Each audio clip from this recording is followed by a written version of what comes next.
तो class 11th के सभी विद्यार्थियों, केमिस्ट्री का आप सब जानते हैं आपका पेपर है 21 मार्च के दिन, और इसी श्रृंखला में मैं लगातार आपकी तैयारी करा रहा हूं। ठीक है, समय समय पर आपको बेहतरीन से मॉडल पेपर प्रस्तुत करा रहा हूं। तो आइए महत्वपूर्ण प्रश्नों के संग्रह से निर्मित जो एक मोस्ट इंपॉर्टेंट मॉडल पेपर है, इसी में से आपका 50 से 60 नंबर का फंसेगा। चलिए तो शुरू करते हैं। एक आदर्श गैस के समतापी प्रसार में डेल ई इक्वल हो गया 0। फ्रीडल क्रॉफ्ट अभिक्रिया में उत्प्रेरक जो होता है निर्जल AlCl3 होता है। 10 मोल जल जो होता है ना 180 ग्राम होता है।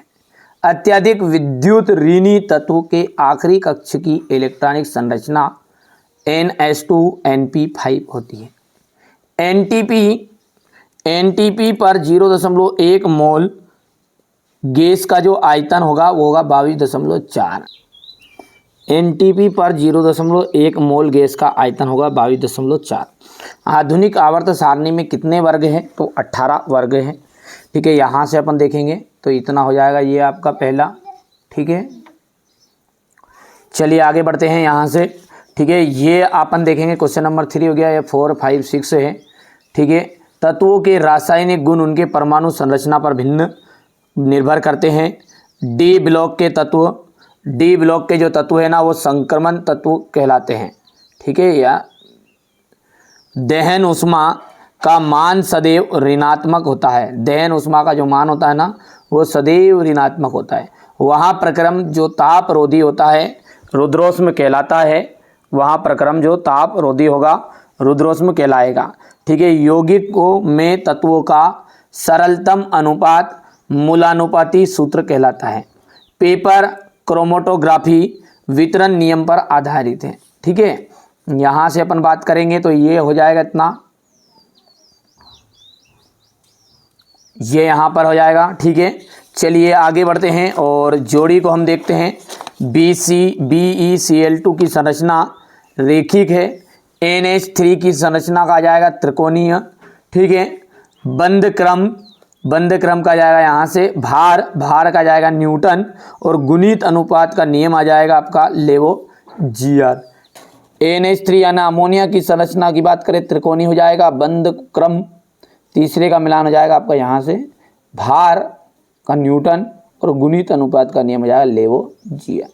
हो गया इतना। ये यहाँ से क्वेश्चन नंबर 3 रहेगा। क्वेश्चन नंबर 4 है, न्यूक्लियोफाइल की प्रकृति बताइए। ऋण आवेशित होती है। शुद्ध जल में हाइड्रोजन आयन की सांद्रता का जो मान होता है वो कितना प्रतिशत होता है? 1 × 10⁻⁷। सोडियम क्लोराइड में किस प्रकार का बंध पाया जाता है? आयनिक बंध पाया जाता है। BF3 अणु का द्विध्रुव आघूर्ण होता है 0।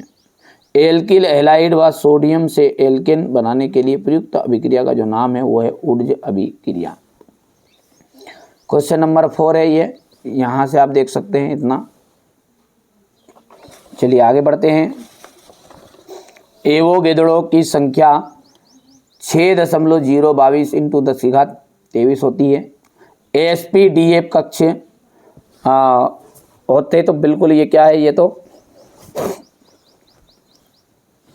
आगे देखते हैं। यहाँ से अपन विकर्ण संबंध है, ये सत्य आप कंप्लीट कर सकते हैं ना।